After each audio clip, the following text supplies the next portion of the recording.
Il veut une élection présidentielle inclusive et transparente au Bénin.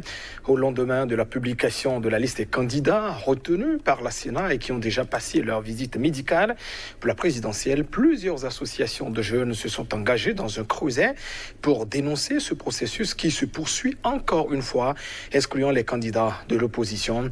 Ces jeunes entendent désormais s'organiser pour que les choses ne demeurent plus en l'état. Ils se sont réunis dans un creuset dénommé Réveil patriotique de la jeunesse. Reportage.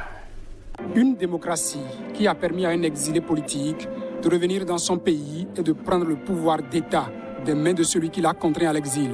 C'est cette fierté démocratique que les associations de jeunes, réunies au sein du Réveil patriotique de la jeunesse, entendent reconquérir. Nous sommes les héritiers d'une histoire immense. Et chacun sait qu'il fallut bien des héros et des bâtisseurs pour nous donner le privilège de dire cette phrase belle et simple. Je suis béninois. Le Bénin dont nous sommes fiers d'être la jeunesse, c'est le Bénin qui choisit la liberté, l'honneur et l'égalité des chances pour tous ses enfants.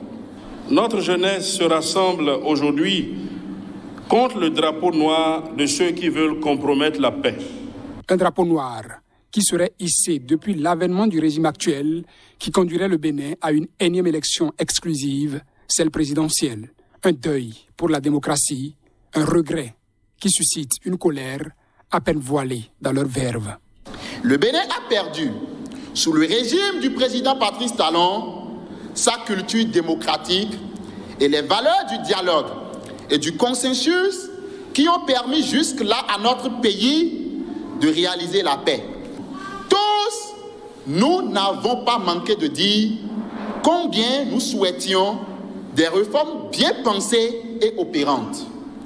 C'est à ce niveau que le président Patrice Talon a abusé de la confiance du peuple pour atteindre des objectifs liés à l'intérêt personnel. Le processus électoral en cours pour la présidentielle au Bénin a pris un virage dangereux et il faut prendre des mesures pour éviter le pire, exhorte le Réveil patriotique de la jeunesse. Et cette fois-ci, comme quelqu'un le dit, nous irons à la fermeté. On ne va pas se laisser faire, les gars. Et je sais qu'il y a une jeunesse debout qui dira non à Talon Patrice. Un défi qu'entend relever le RPJ.